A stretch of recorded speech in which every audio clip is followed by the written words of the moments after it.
Welcome to the Fertility Revolution podcast. Whether you're trying to get pregnant now or in the future, trying to conceive naturally or with medicated treatments, if your goal is to have a healthy, thriving baby, you're in the right place. This is the show that empowers you with the information you need for your fertility journey. Let this podcast and me, your host, Julie Chang, a natural fertility expert for almost 15 years, guide you.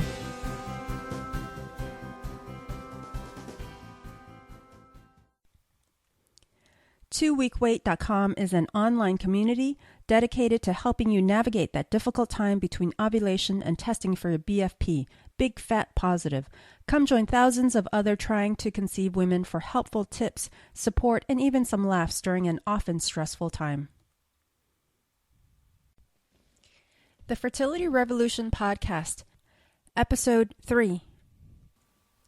I am so pleased to welcome Dr. Serena Chen today. Dr. Chen is the Director for Reproductive Medicine and Third-Party Reproduction at IRMS, the Institute for Reproductive Medicine Science at the St. Barnabas Medical Center in Livingston, New Jersey. She is a passionate believer in the use of the Internet and social media for public health education and patient health, wellness, and empowerment through knowledge. Dr. Chen, I've given our listeners a brief overview of yourself. However, we'd love to get to know you a little more, so tell us about you and your involvement with the fertility community. Well, you know, Julie, I have been a reproductive endocrinologist since, I think, how far back does it go? Like 1992. And it's something that every day I think is fascinating, interesting, changing, and the changes are happening, seem like they're happening even more rapidly every day because we're moving into some really interesting stuff with genetics and being able to analyze genetics and raising the pregnancy rates and in vitro fertilization. And it's the science originally attracted me to the field, but I have to say it's like all the people, all the wonderful people that I meet, and I get to help people, and you know the success rates are not always 100%.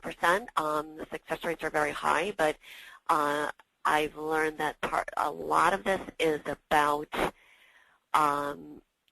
people getting to a place where they feel like they've done the right thing, and I think that's why I'm really excited to be here with you, because whether I make somebody a baby or not, obviously that's what they come to us first, but I always feel really good about helping people to get healthier. And when people are trying to have a family, they definitely seem to be really in a good place for making big changes in their lives and becoming less stressed and eating healthier and getting to a healthier weight and sleeping better and all of those kinds of things. So that's how I became really interested in all the health and wellness aspects of it. So in working with the patients in improving their health, do you work with them one-on-one in the nutritional aspect and, you know, helping them with the weight loss? Like, how do you work with them? Because often, I am more of kind of a motivator and supporter. I definitely think it's very important for everybody to have their special area of expertise, and I am not a nutritionist. I'm not like a physical therapist. I'm not an exercise physiologist. I'm not an acupuncturist. And there are a lot of wonderful centers like yours and people who are professionals and experts in their area. And what I do is hopefully open up the patient's eyes about all the different options and support networks and resources that are available to them, what's okay to do when you're trying to conceive, because we do, I tend to be pretty conservative. I like people to treat their body as if they're already pregnant when they're trying to conceive, because we don't know when it's going to happen. So I think it's very important to get with people who have experience in those areas, and doctors usually are not trained in nutrition and things like that, but certainly I sit down and I talk with the patient and I look at every single aspect of their health and try to provide guidance and resource and support. Well, I know that a lot of, if not all, the patients appreciate that, because I think one of the more common refrains that I hear from patients is that they just don't know what to ask about. They don't get the information. And so because the doctors are often their first resource, it becomes important for, even if the doctors aren't themselves well-versed, at least have a basic understanding of just being able to direct the patients and understanding that it's the total health and wellness that contributes to their fertility is important, and not just focusing on the science, that there are other elements, which it sounds like you do a lot with your patients.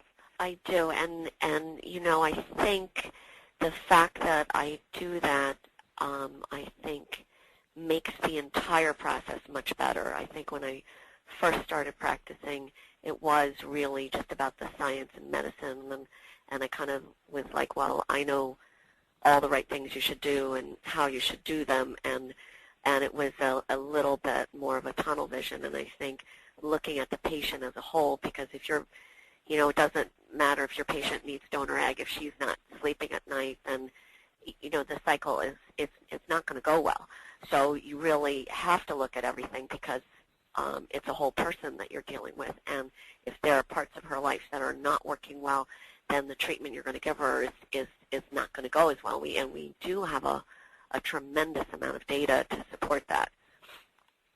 Right, and so, and I think that data is starting to get filtered to the doctors, and it seems like doctors are in general tending to be more proactive about you know, referring their patients out for these type of things like the nutrition and the exercise, and at least making them aware of it. So that's really great. I think so, but I also think we have to give some credit to the patients as well. I think people are becoming more aware of health and wellness, which is a good thing, and maybe demanding more of that kind of information from their doctors and saying, you know, I have to say every single one of my patients at some point or another always says to me, what else can I do? Which is, you know, that tells you something very special about people who are trying to conceive, people who are infertility patients. It is such a huge opportunity for people like us who really want to help people make changes to have somebody who has that kind of attitude, who really, really, truly wants to make a difference in their lives. So it's, you know, it's a good thing. I think it goes both ways. Yeah, absolutely. It's really gratifying working with fertility patients because they are so proactive about their overall health, and it feels more of a partnership. Yeah, in definitely. With them. Yeah. So in working with the fertility patients over the years, the many years that you've been practicing, what have you seen to be a common stumbling block for people trying to conceive? You know, it's really it's such a roller coaster. I think that the level of stress that's associated with this problem can't really be overstated. I wish I didn't have to say that, but there's just so much data out there about the level of stress that people experience, and until you actually see the numbers, where, you know, we do try to do kind of objective or relative scales in terms of level of stress that people are experiencing, you see that people really that are trying to conceive and struggling with it experience levels of stress basically exactly at the same levels as people with serious illnesses like cancer, people who are experiencing death of a loved one. It's very, very high levels, and yet I think all of us, even those of us in the infertility field, it's hard to get a grasp on that. It's hard for the patients to get a grasp on that. And, of course, it's hard for everybody that they know, everybody in their social network, to get a grasp on that. And that, I think, makes it even more harder, almost harder for them than for, say, a cancer patient who I think it's easier for us to relate to how much of a problem that is. Because we all imagine, well, if we had like a potentially deadly illness, how would we feel? But I think for some reason it's harder to relate to infertility. So that stigma that is, I think, is a real burden, and so it creates a barrier. It's people have this sense of shame, and because it's supposed to be something that's easy and just happens naturally, and you don't get the same kind of support and empathy, and there's not as much openness as there is about, say, like when somebody has an illness like cancer or something like that. So there's more of a burden upon the patient to do something for themselves, and I think you and I, as health practitioners that are taking care of these patients, really have to work really hard to try to get the patients to recognize how much stress they're under and how important it is for them to take care of themselves and to relieve them of that sense of shame and guilt. And also to emphasize that it's not the stress that's causing the infertility. It's really the infertility is really not a disease of your own making. It really is a disease, even though many times it's very difficult to define. And stress management is critical. It's not stress reduction, because I don't really think we have control over that, but it's really about how we respond to stress, and there are good ways to respond to stress, and there are destructive ways to respond to stress, and that can make all the difference in the world in terms of short-term, your fertility treatment, and long-term mental and physical health.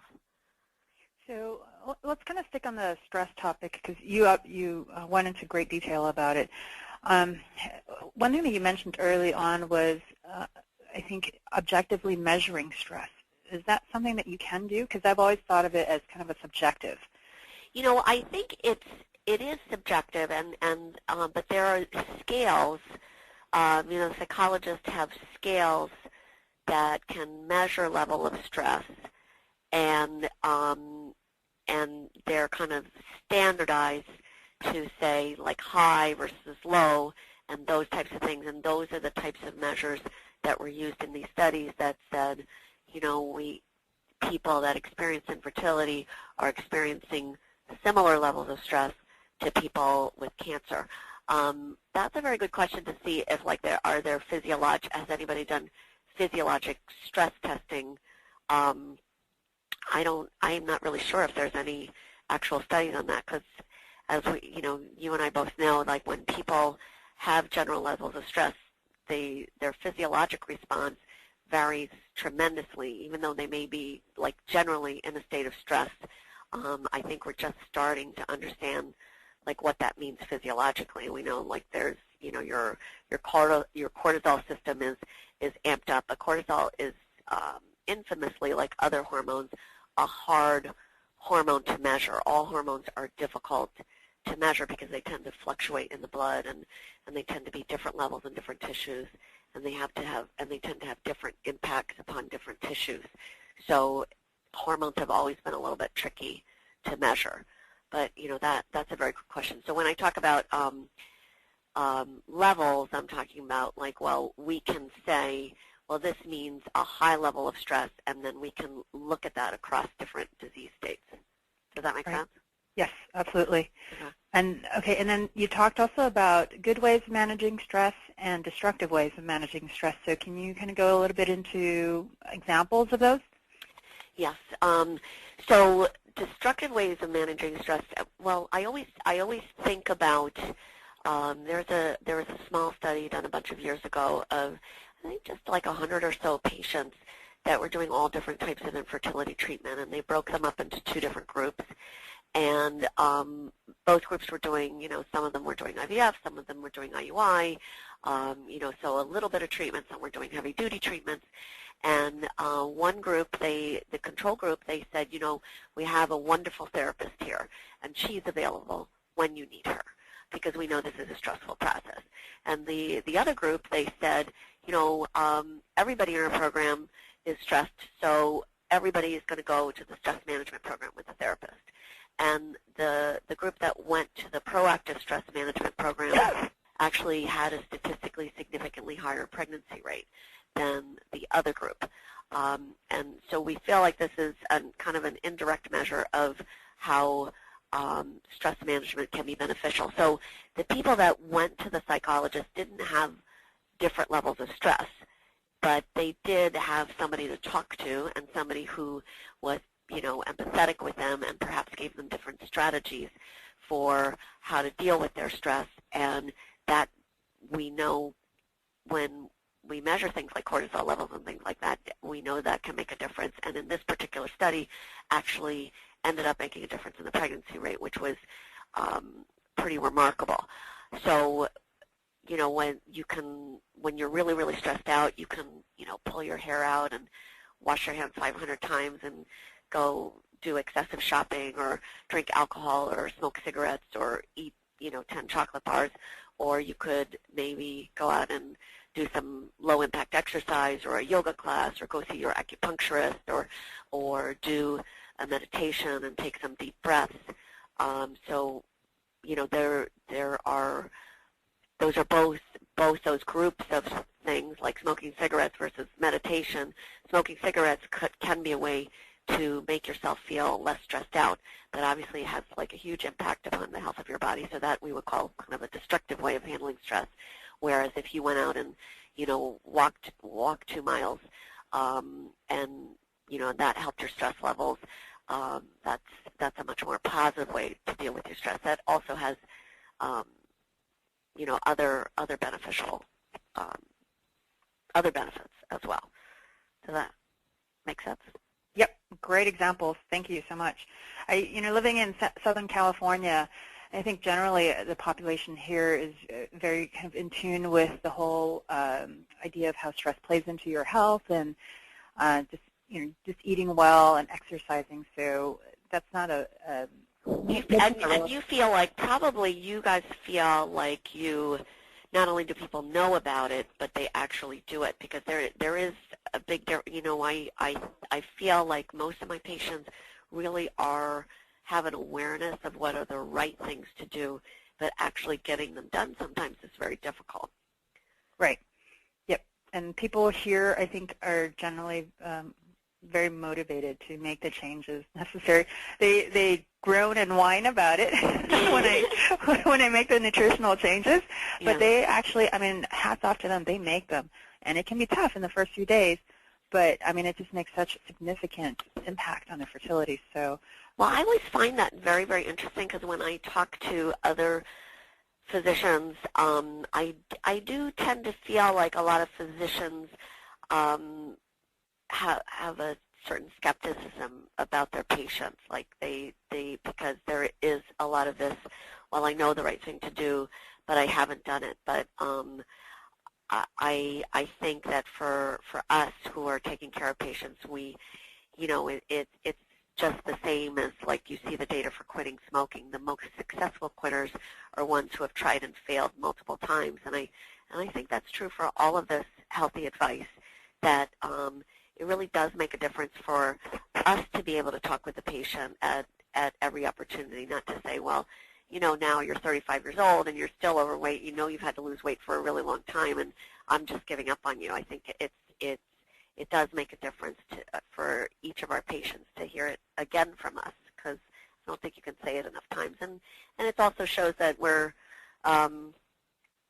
we care enough to try to do something about it. And I also feel that you and I in this field are learning new things every day and learning new ways to approach, like, a lot of these issues, and that's always worth talking about as well. Yeah, absolutely. I feel like I repeat myself all the time to patients. Because, you know, a lot of times it's about repetition, because it is. They may be in one state during one session and in another more receptive state a few weeks later, and I'm saying the same things, but then they're implementing it a few weeks later. Exactly. And then once they implement that one thing, then that's going to change them in another way, and then maybe they can take the next step. I totally agree. Yeah, and a lot of it is, you know, I mean, for me, it's just breaking it down into manageable steps, manageable action steps that they can easily implement. I think it's a little too overwhelming to give them this whole, for example, this whole scenario, this treatment plan with nutritional changes and supplements all at once. I mean, it's just too much information overload. Absolutely. But if I piecemeal it out in manageable bites, it's just so much easier for them to be able to make the changes, and they feel better, and they're motivated because, you know, they're proud of themselves for making a change that they didn't necessarily think they could have done. And each step has to, I think, does make a difference, because you are moving forward, and you're not going to walk a mile until you take a step first. And weight loss is one of the most important areas where I think it is really important for our patients to know, okay, you lost 5 pounds, you have a lot to go, but let's not think about a lot to go. Let's talk about that 5 pounds, how we have data showing that your insulin levels really are lower. Your insulin sensitivity really is better. We can't routinely measure that in the clinic, but we have data from these crazy studies where they, monitor the blood 24/7, and they do these fancy insulin clamps and glucose clamps, and we do know that even in like a 250-pound person, 5 to 10 pounds, you can measure those differences in the blood pressure, in the insulin resistance, and it really, really, truly does make a difference. And so I do talk with my patients about, yes, here's the BMI chart.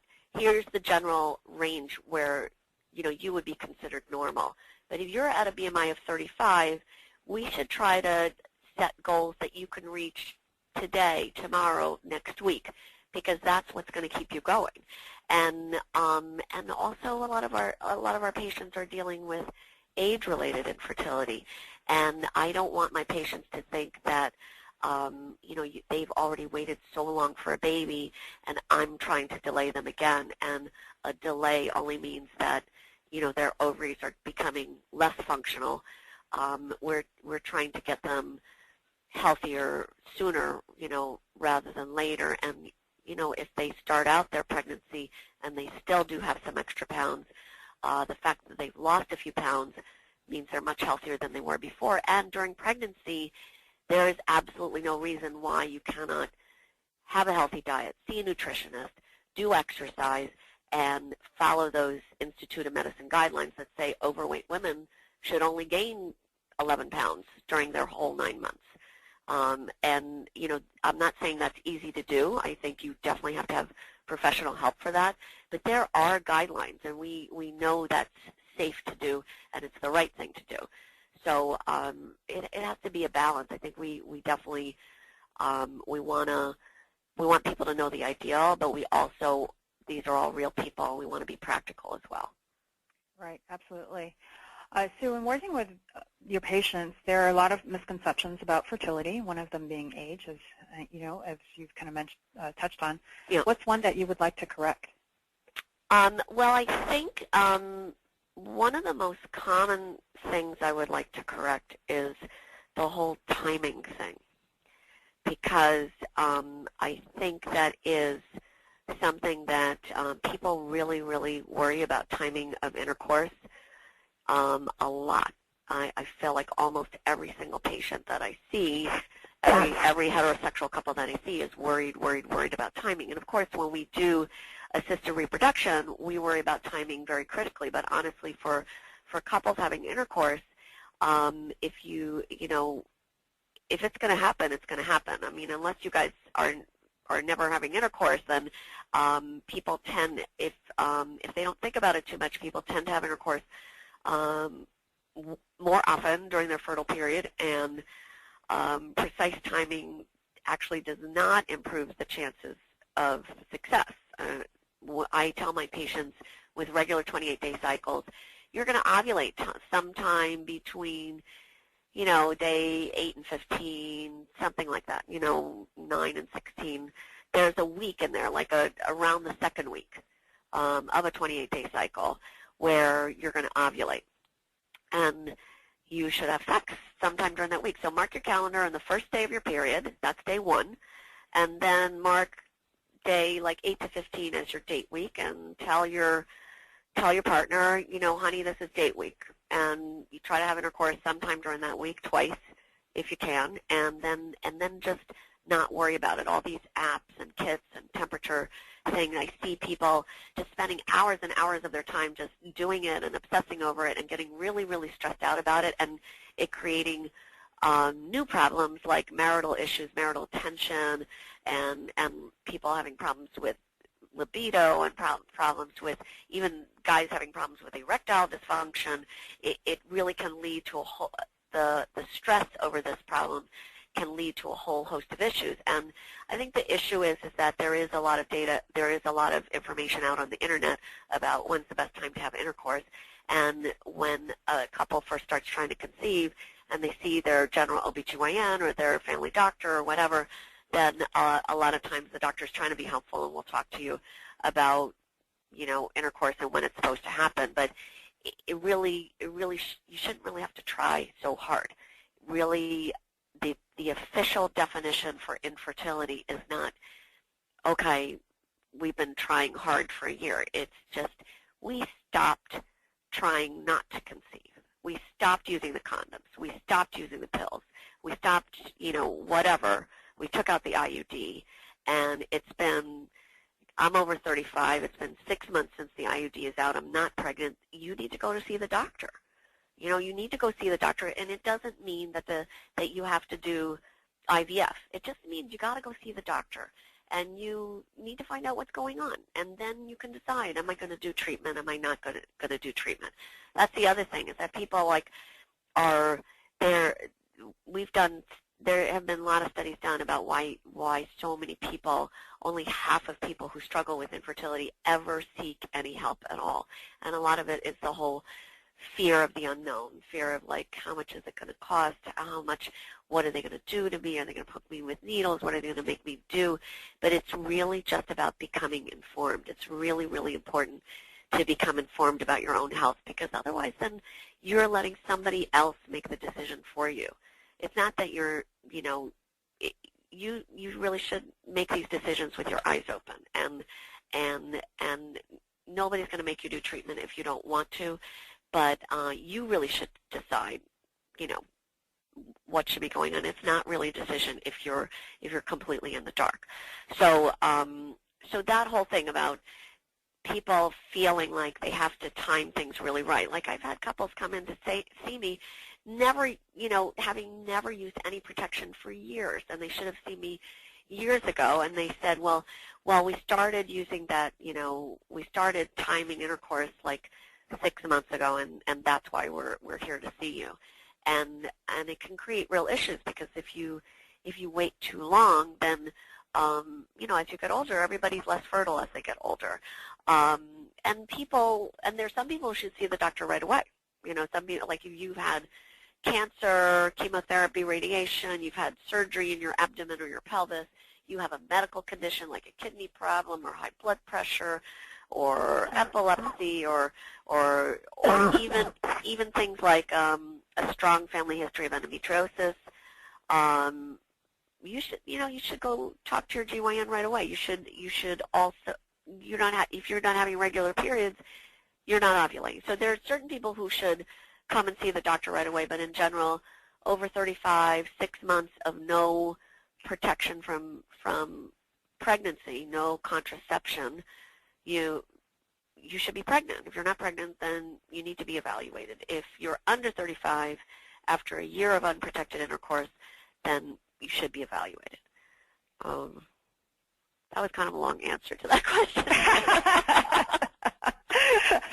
Well, no, I'm glad you brought up the timing and how you made a distinction between just like how people are kind of very rigid about, okay, they need to have been trying very consciously for a certain amount of time, and you're making the distinction of, look, it's not about that. It's just about when you stop trying not to conceive. Exactly. It's much harder, actually. It's supposed to be much harder to prevent pregnancy. That's what we have to remember. So if it's not happening easily, you know, you should talk to somebody. You should get some, you know, get checked out. Right. Absolutely. So timing and being informed are just two of the best ways for people to just improve their outcome, really. Yeah, and you know, I think that honestly these days, knowing all the things that we know, and the healthcare system hopefully continuing to move in this direction of being proactive about wellness, you know, women should be seeing their GYN way before they even want to have a family, and you know, talking about, like, do I have risk factors? Is this something I can just, like, when I'm ready to conceive, I should do it, or should I be thinking about things ahead of time? Because your doctor can say, well, you had that fibroid out when you were much younger, and I know you're not interested in conceiving now, but honestly, I wouldn't wait the 6 months, or I wouldn't wait the year with you because you had the fibroid out. I would check your tubes, when you're ready to conceive right away, so we know right away whether your tubes are open or not, because that surgery is really associated with blocked tubes. Or, if somebody, like we were talking about obesity before, that's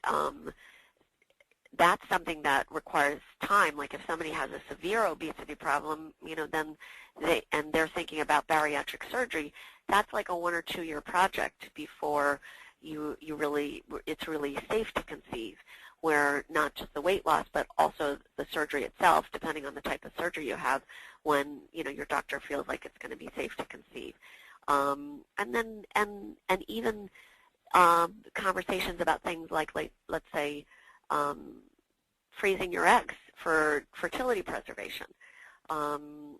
We're getting more and more questions about that because the technology has gotten so much better, and we are seeing that people are definitely thinking about that more often. I think in the future that's going to be a little bit more of a routine conversation where people are saying, here are like a lot of different options that you have available to you, and these are things you think about, kind of proactively, as opposed to,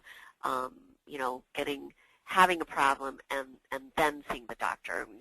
We're hoping now, especially people like you in your type of field, it's all about proactive. It's all about like, let's get healthier now, not like not like the old traditional model of only see the doctor when you're sick. Yeah, that would be the ideal situation. In reality, well, because we're in a culture where it's kind of a mindset of looking for the magic bullet, yeah. and it's a process of re-educating the public. Yeah. And so for me, in talking with the patients, I'm laying the groundwork for not just their fertility, but for their long-term health. Yeah. Because these fertility issues is just a symptom. It's a symptom that their body's not operating correctly. Right. And so it will likely mean that, or it can mean that there will be other issues that will start coming out as they get older. Absolutely. And affect future generations, because now we're seeing that obese mothers tend to have more obese children, and this is why we're seeing higher and higher rates of obesity in younger and younger people, and we know now that we can, when you have excess weight in young children, you can even start to see changes in their big blood vessels that will predict higher rates of heart disease. So we are seeing that it's not just impacting your own future, but your family's future too. So is there a resource other than yourself, like online or offline, that you recommend to fertility patients? Well, of course, we put a lot of work into our website at sbivf.com. So that's SB is for St. Barnabas, IVF.com, and we have. You go there. We have multiple social media platforms where we try to put up those health and wellness messages and news about fertility and infertility out there on all those different platforms. The American Society for Reproductive Medicine has some very good resources. It's ASRM, for American Society for Reproductive Medicine.org. And they have a tremendous amount of resources for both physicians, practitioners, and patients. So there's a whole huge section for patients, and I know they have different language versions as well on all aspects of fertility and reproductive medicine. Another good resource is the American College of OBGYN, acog.org, acog.org.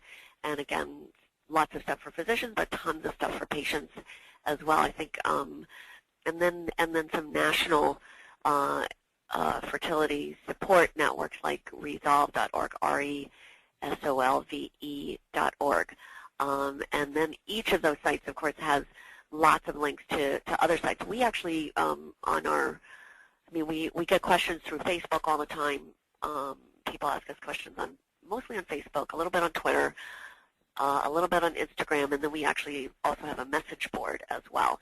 And, the doctors, the physicians actually, answer the questions on all those different platforms. And, of course, we can't, treat, give you medical treatment, but we can, answer general questions, and we do get a lot of really good questions. A lot of our patients actually just read everybody else's questions, and those are all great sources of information. There's just stalkers on your forum. So I'm going to post the links to these resources and everything that we're chatting about on today's episode at zenfertility.com/blog. So Dr. Chen, what's exciting you in the near future? Well, I'm really, really excited about all the egg freezing technology. I mentioned it a little bit earlier, and I think if you and I had spoken just a couple of years ago, I would have said, Julie, it's still experimental. It would be really nice if we could freeze eggs. It's just not practical now, and it's like a huge change now. Now it's becoming more and more routine, and I can't say that really good egg freezing is available everywhere, but it's growing rapidly. People are getting better and better at it, and when you go to some of the leading centers, we're very lucky at IRMS to be at St. Barnabas, which has done egg freezing research for many years. So we have access to some of the best pregnancy rates, frozen egg pregnancy rates.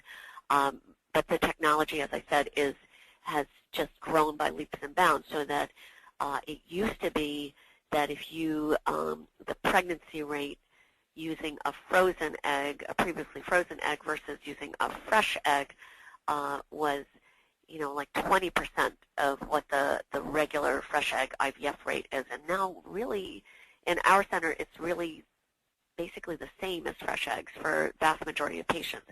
And I think that's true in the largest, most experienced centers, and soon will be true, hopefully, basically across the country. And why are frozen eggs so special? Frozen eggs, number one, they're one of our biggest programs here with the frozen eggs is the frozen donor egg bank. And for our patients that use donor egg to conceive, mostly patients who are older or who have ovarian failure, who have not been able to succeed with IVF with their own eggs, or say gay couples who are trying to conceive obviously need an egg donor. The availability of a frozen egg bank means that there's no really long waiting list. It also creates a measure of safety, choice. It's made things a very expensive technology much less expensive and much more accessible.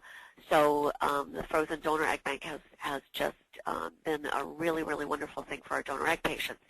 Cancer patients or people with severe diseases that require treatments that would require a long delay in getting pregnant, or treatments that destroy your eggs, like chemotherapy, radiation.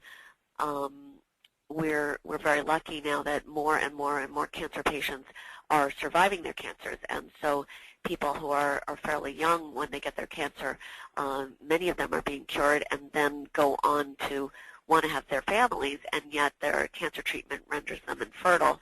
A lot of those patients are now able to freeze their eggs and use them later to have babies. And we used to be able to freeze embryos, and when you have a young woman who's single, a frozen embryo is really not a good option because she has to choose the sperm ahead of time, and 5 years later when she's cured of disease and ready to have her family, who knows what she'll want in terms of that, and maybe she'll be married and that person won't feel comfortable with the sperm that she chose, all of those kinds of things. So the ability for women to just freeze eggs the way men have been able to just freeze sperm before cancer treatment has been really, really huge. And obviously freezing eggs from many different perspectives is easier, more comfortable than freezing embryos, because freezing embryos has always been it always makes things more complicated. So we're really, really excited about that, and the egg freezing has come so far that the American Cancer Society and the American Society for Clinical Oncology, so the ASRM, the American Society for Reproductive Medicine, and the ASCO, the American Society for Clinical Oncology, have both come out, and just within the last year, ASRM a statement came out at the end of 2012, and the ASCO statement came out in July of 2013, basically stating that egg freezing is no longer considered experimental as fertility preservation option for cancer patients. And that's a huge difference from just very short time ago, because the technology has changed so much. And ASCO actually went as far to say that it should be a standard of care, and they actually published this widely available. And that's the part that I really wanted to talk with you about, is this whole standard of care and widely available, because there's a big gap here, like in this country. We have some of the best medical care in the world, and we are really good at treating cancer, and a lot of the cancer innovations have come from the United States, and people are getting really good care and surviving their cancers. But and we're really, really good at IVF technology. Some of the best IVF centers in the entire world are here, and the United States is clearly considered a leader in vitro fertilization technology and pregnancy rates compared to every other country in the world. And yet, there's a big gap, that what we're seeing is that people who should be counseled, the cancer patients that should be counseled about the egg freezing option for preserving their fertility, are not being counseled. And we're seeing studies saying the rates are as low as only 5 to 10% of people who should be eligible for egg freezing ever get any information on freezing their eggs before their cancer treatment. And the most upsetting and sad thing is for me to sit here and see a patient after she's already had her radiation and chemotherapy and telling her, your ovaries are really not working well, and it's much harder for me to help her at that point. And when you see these patients before their treatment, and they're going through this very stressful process of figuring out what their cancer is and figuring out their treatment, the egg freezing conversation is actually a very, very surprisingly positive one. I always worried, before we did a lot of it, that we were just overwhelming the patients with too much information, and a lot of people don't, they don't feel like it's right for them. It's not something that they necessarily choose to do. But every patient was so grateful to be able to make an informed decision and make the choice for themselves instead of having the choice made for them. And they all said, to be able to talk about, what am I going to do about having a family after I survive my cancer, is a very, very positive conversation. And the fact that the patient comes here and talks about life after cancer and is making decisions about life after cancer, I think all the patients find to be a really, really positive experience. And some of them will choose to freeze their eggs, and for some of the people it won't. But even the people that choose not to do it, I've gotten these wonderful notes saying, thanks for talking with me about this. I'm really, really glad I had the chance to talk with you, and I'm really glad I made this decision. This is the right decision for me. I'm not going to freeze, but it's good to know all my options, and good to know the impact that my treatment is going to have upon my fertility. And for people who don't choose to freeze eggs, of course there's options. Donor egg is one option. Adoption is another option. Other treatments are options. So I think that's the big thing, is that I really feel strongly that we really need to close that gap in information, that the more people that know that this is something that, people should think about. You're going to have cancer treatment. If you're a guy, you should talk to your doctor. Should I freeze my sperm? If you're a woman, you should talk to the doctor. Should I freeze my eggs? you should, you should get the information.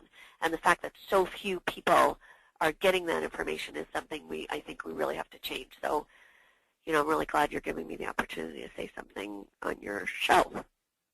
Absolutely. I mean, I love that the egg freezing technology has come so far in such a short time, because just a few years ago it really was experimental. Really? And now, now it's just just an option now. Yeah. It's a real practical option, yes. It is. And obviously it's not a guarantee. We tell the patients it's not a guarantee of a baby, but it does really can change your numbers tremendously. And and the patients that go through it, I think they find it to be a very, very positive experience. And we also have significant data showing that we are not delaying treatment, and we are not impacting upon survival. And of course, those are important things to know as well, because the oncologists have to feel comfortable too. Yep. In addition to cancer patients, I also think there is an application just for the general population. Yeah. Because women are getting older in terms of just waiting to have children. Yes. And I don't think that's going to change. I mean, I really don't see that changing at all. They're waiting longer to find their significant other. They're waiting to establish a career. Yeah. And yeah. if it's something that they know about in their 20s when they're in their prime, and that it's an option, and it's a safety net. Yeah. I think it's a really viable route to go. Yeah. I don't know. I mean, Well, everybody looks at it differently, but I think this is about choice, and for some people it's definitely going to be the right choice, and to have this option now, I think, is a really good thing. So I think.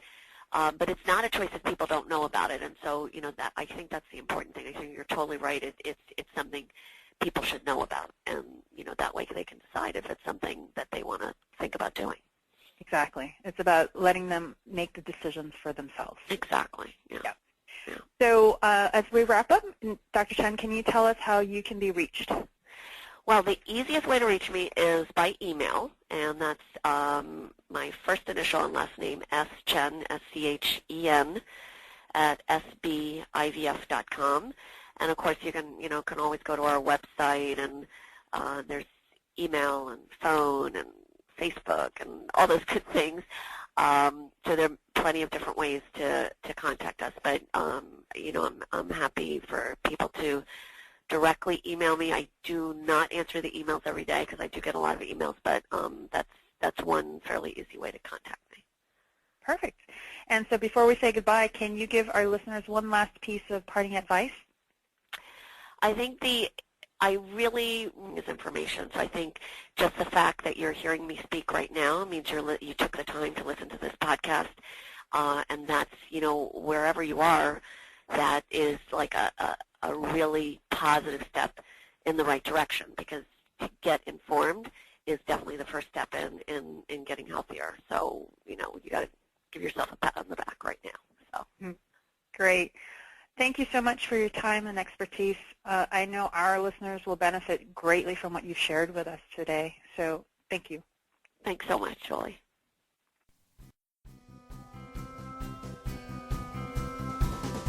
If you enjoyed this episode, do us a favor and review us on iTunes. Then come on over to fertilityrevolution.com to enter your email for VIP access to exclusive webinars, special offers, and free giveaways. In the meantime, see you in the next episode of Fertility Revolution.